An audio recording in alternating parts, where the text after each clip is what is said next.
Hey guys, what's going on? We're once again back. It's Monday, 4:36. Just got out.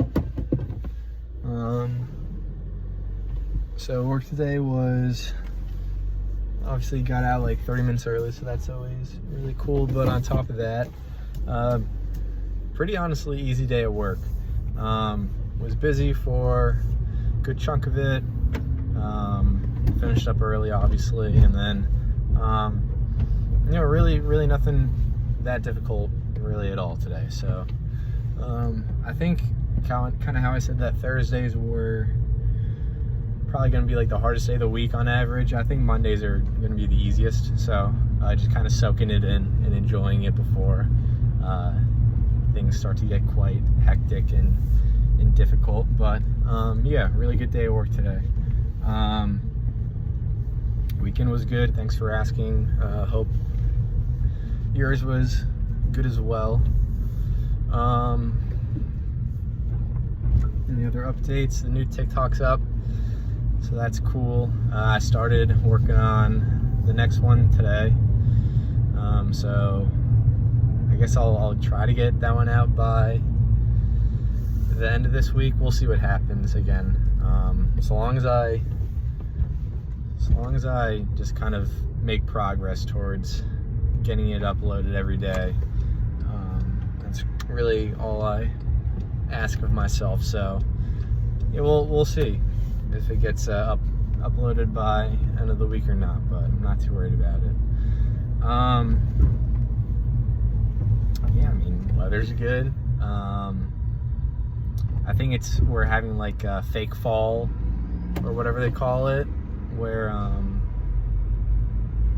it's technically fall, but like, you know, it's like kind of cool for like 1 week and then it goes back to like summer weather. So I think we're having another one of those weeks, at least like a little bit. Like the weather's gonna be pretty warm, sunny. I think it might rain. I don't know. I was looking ahead, but I think we're gonna have pretty good weather this week. So trying to take advantage of that.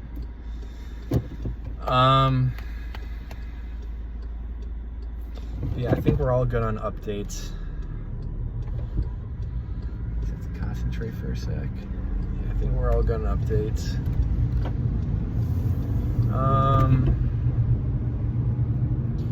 Yeah, so I had a few good thoughts today, both from today and over the weekend as well.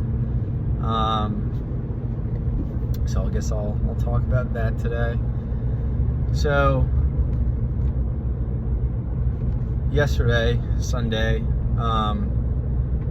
was watching football, and before, I guess if you have the same like cable, I don't know, as I do, pretty much after the 4 o'clock games, if you're on like a certain channel, they'll do like a 60 minutes kind of like news and whatever, like short film thing, like a journalist thing, before they show the Sunday night football game.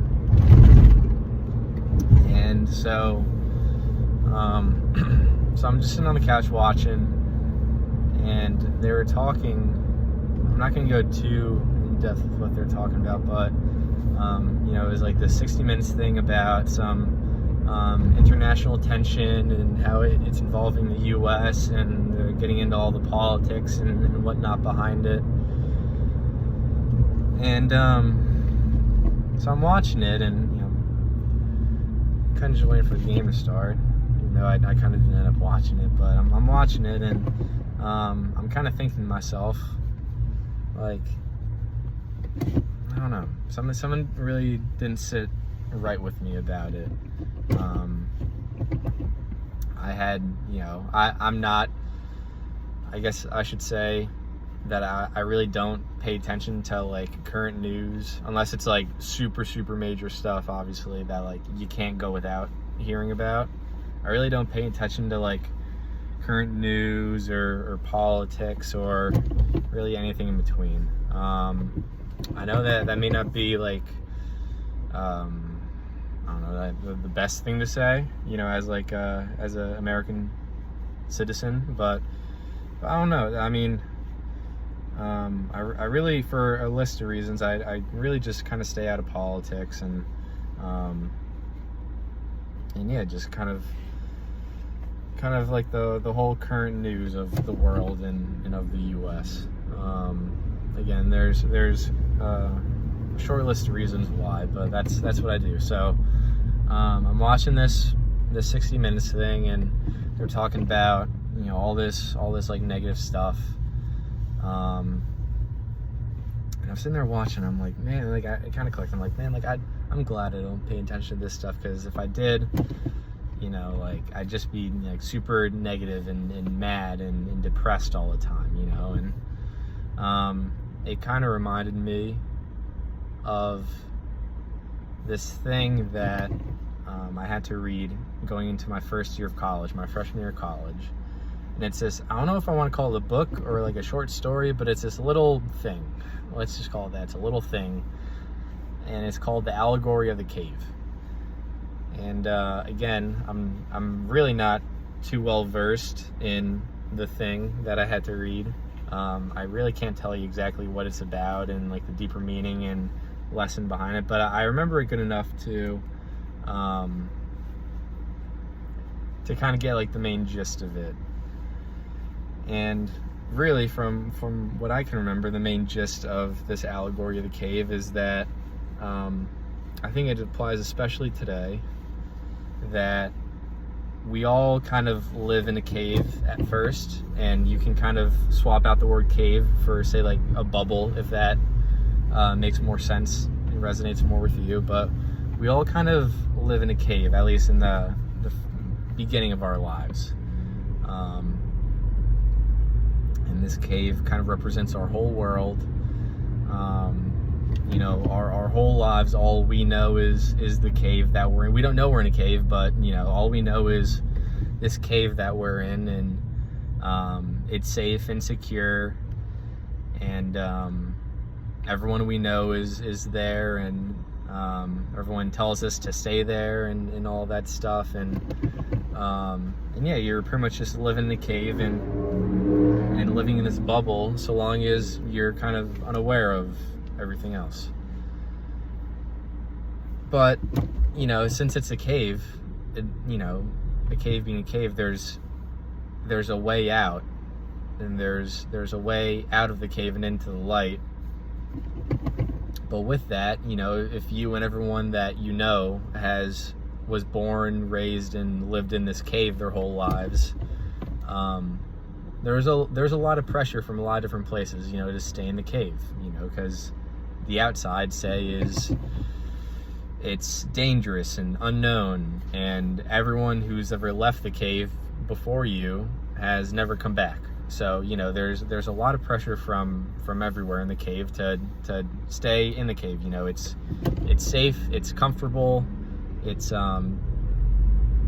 you know, it's secure. You know everything about it. You know everyone there, and everyone tells you to stay, and life is good as far as you're concerned. All your basic necessities for life are taken care of inside this cave. So they tell you to stay, and it's kind of unheard of and almost kind of looked down upon to say leave the cave. But at the end of the day, you still, you know, you as a human, you have free will. At the end of the day, you have a decision to stay in the cave and stay in the comfort zone where everything's safe and secure and known, and all your friends and family and basic necessities are all there. But it's a cave, you know, it's a bubble. Like there's the potential for what else is out there is kind of infinite, but it's all unknown. It could be dangerous, and everyone who left before you never came back. Or you have the choice to do something very brave and to leave the cave. You know, kind of reject everything that you've been told and seek out, and kind of find out for yourself what the truth and what this world actually is. Again, there's risks and whatnot concerning that, but you do ultimately have a choice at the end of the day. And what I feel what I feel is that, say that the little news thing that I watched is that it felt like I was trying to be kept in a cave when I was watching that. You know, they were telling their story about whatever they were talking about, and to me, someone who doesn't really watch the news or pay attention to politics or current events, I guess, to me it seemed like, just watching that, it felt like they were trying to pressure you into thinking a certain narrative and believing and feeling a certain narrative and a certain side of that narrative. And it didn't really sit right with me, if I'm being honest. Again, I mean, if I guess if I want to make it clear, like, I really don't have any political affiliation, because I honestly don't really care too much for it. And again, I think that really, for me, that there's a lot that you can learn and take away and apply to yourself and your ideals from both sides. And I think that no side is 100% right about anything. I think that if more people realize that, then I think things would be a lot less kind of like the way they are now. But anyways, I'm getting sidetracked. Yeah, I was watching this news thing, and it just didn't really sit right with me how it felt like they were trying to force on me, not force, but, you know, pressure me into thinking and feeling a certain way and towards a certain side of things, and I just didn't really like it. Again, it kind of reminded me of the allegory of the cave in a way, you know, where people want to keep you there. You know, they want to keep you on their side and kind of have you under their thumb in a way. And then thinking about that, you kind of remind me of this one story that I heard a while back of there was an experiment, or it's not really an experiment, but there was this thing that someone did where they had a jar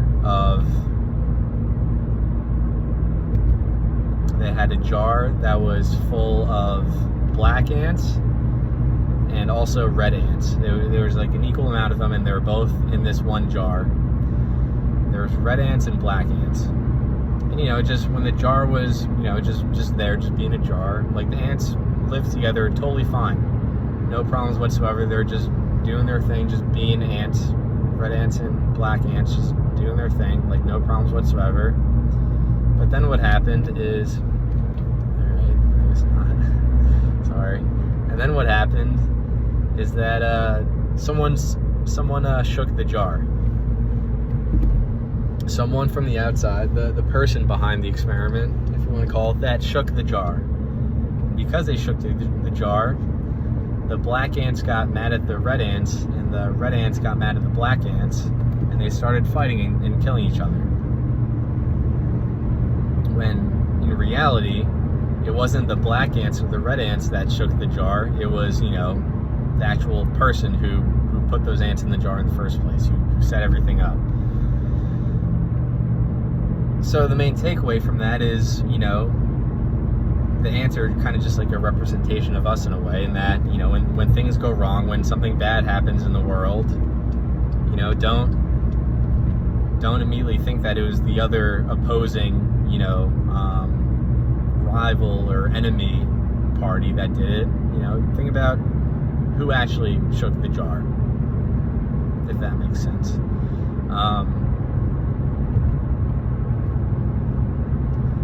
So yeah, that's kind of what I think about that. I'm not sure if there's more that I want to talk about it. Kind of just ran out of thoughts for a sec, so excuse me while I think.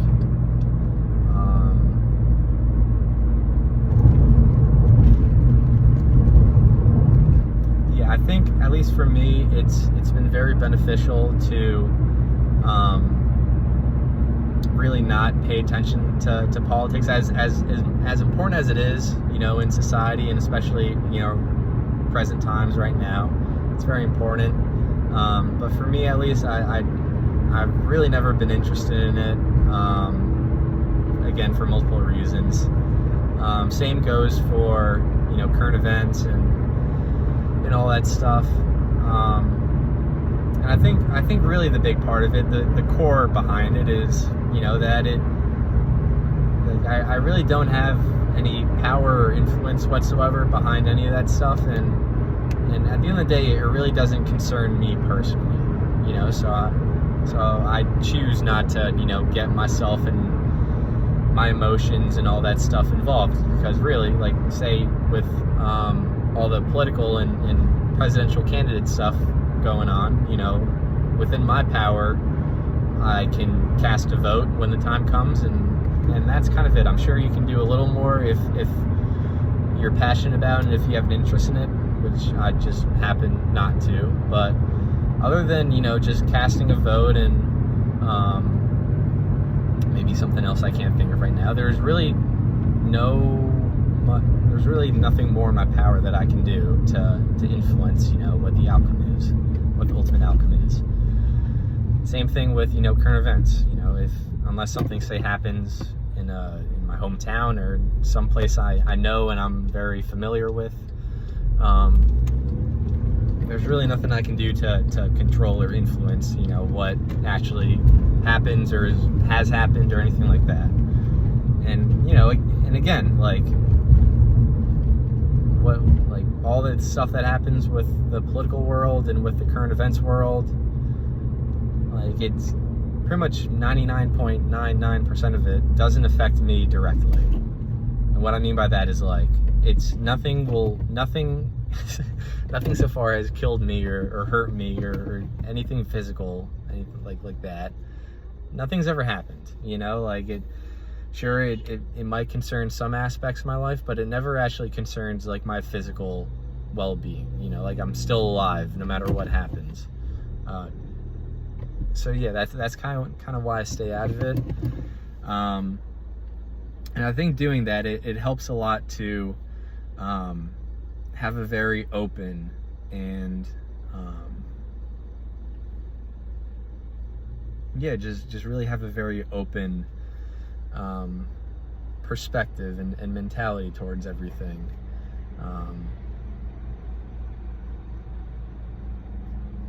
For example, someone literally has this tent set up where they're selling political flags and I'm sure other kind of stuff literally right next to me. But I really don't feel any emotion towards it because I don't know how to really word it. I don't really feel any certain emotion towards it because I just don't really involve myself within the first place. I see from a very broad perspective everything that's going on. But I really don't pick a side, and I think what's good is that, again, it keeps you very open, and you can learn from both, and with that, again, craft your own idea or path from it. So yeah, and another thing, going back to the whole cave in the news, when you leave the cave, you leave kind of searching for the truth behind everything. And the truth is something that is never very easy and simple and basic to uncover, I think, in almost all cases.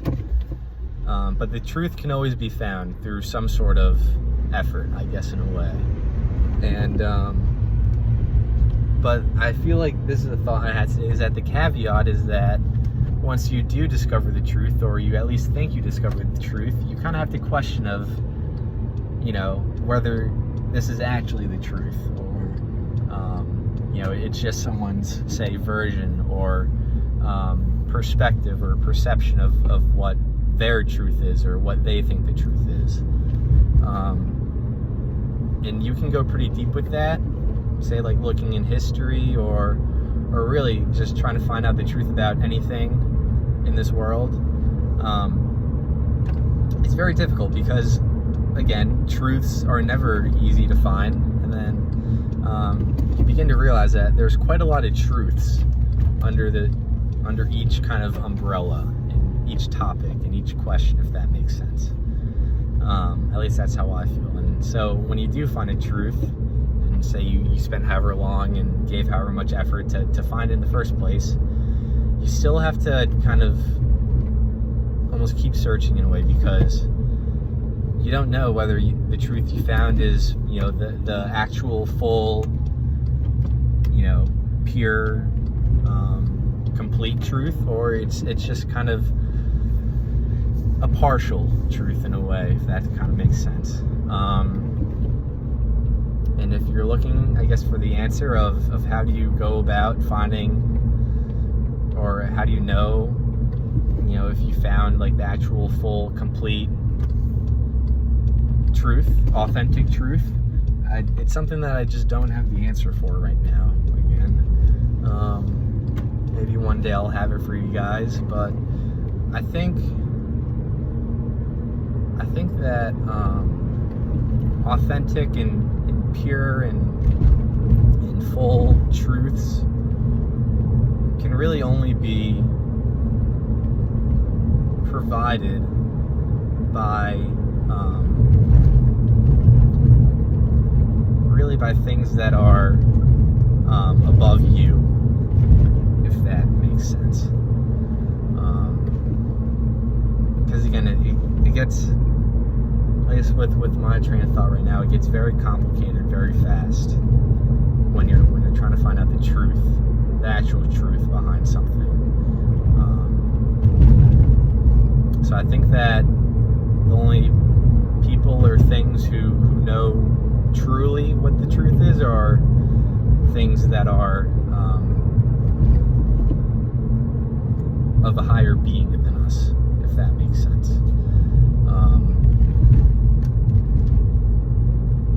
So yeah, I kind of just talked myself into a dead end. I'm not really sure where to go from there. So just give me a sec while I think here. But yeah, I think this is a very interesting topic. I know it kind of got deep out of nowhere, which isn't a bad thing at all. Hopefully I'm making you guys think just as kind of hard as I'm thinking right now, which is good. We're expanding our minds together, and I think thinking thoughts that need to be thought, if that kind of makes sense. But yeah, let me think here for a second about where else we can go from this, or if we should deviate and pivot and go somewhere else.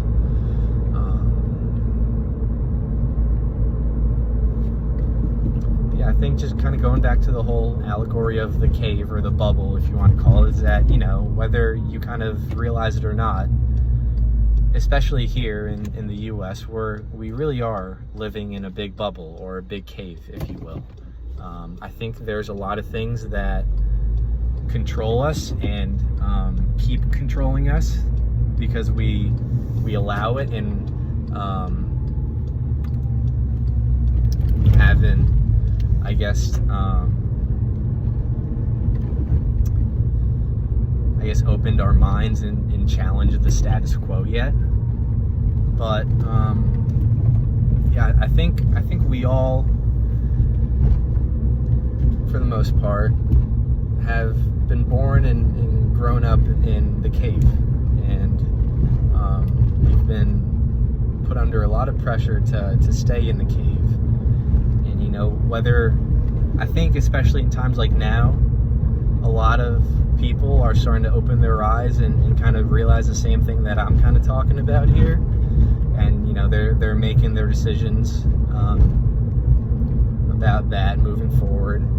But really, once you realizing that you're in a cave is the first step, with the whole allegory. But whether you decide to stay in the cave or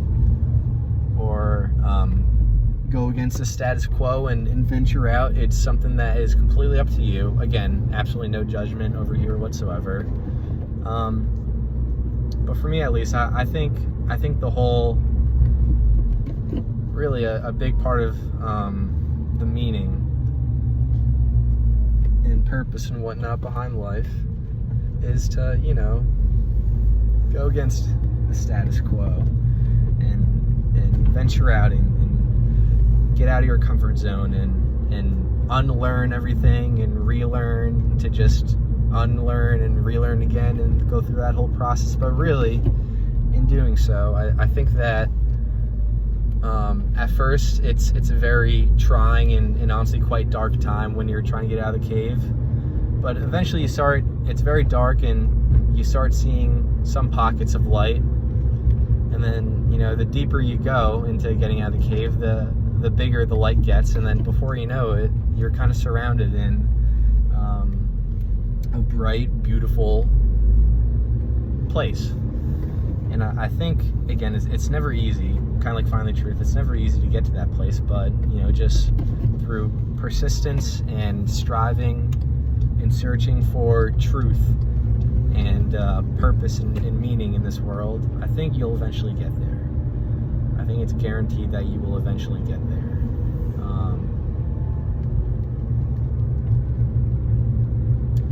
So yeah, I kind of just lost my train of thought for a sec. And I'm almost home, so I might have to just put in the comments and the description.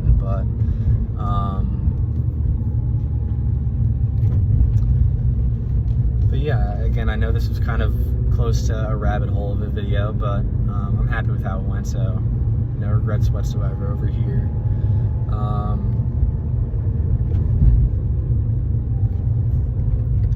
But yeah, I think that there's a lot of adventure and meaning and really happiness and pleasure and serenity to be found in leaving the cave and escaping the cave and discovering the true world that you actually live in. And I think once you're actually successful, you won't go back to the cave, and that's why no one who leaves the cave ever comes back. I think that's why really they say that. So yeah, I'm trying to conjure up any last second things I want to give you guys, because I'm home now.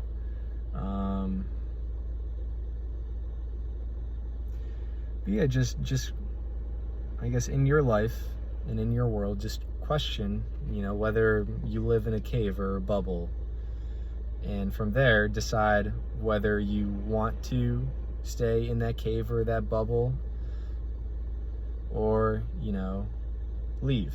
And it's entirely your decision. You have the full, complete power to do both. But yeah, whichever decision that you make, you should make the decision that really gives you the most purpose and meaning and pleasure and serenity at the end of the day. For me, that's leaving the cave. For you, it could be staying, which, again, whichever it is, fully up to you, no judgment whatsoever. But I think, again, we're coming to a time with all this kind of hecticness that we're going through as a society, where more and more people are opening their eyes and trying to leave the cave. And really, it's kind of like a modern odyssey in a way, if you do decide to leave. Never easy, but I think that there's a lot to learn, and a very good place to get to once you're successful. So yeah, I guess really moral of the story, I know we left off on it on Friday, but don't be afraid to challenge the status quo. It's hard, it's difficult, for a multitude of reasons, but you only get to live once, and it's your life, it's no one else's. You really do have free will at the end of the day, at least I believe. So yeah, if you feel something isn't really right deep down, and like whatever that may be, don't hesitate to challenge the status quo. Take yourself on a little adventure, a little journey, a little odyssey, and just find self and find truth. Again, I think that's a big part of this whole thing called life anyways. So with that, thanks for watching. Thank you. Hope you guys are all doing well as always. Please do not hesitate to reach out with any questions or suggestions or anything. And yeah, stay well, and we'll talk tomorrow. Bye.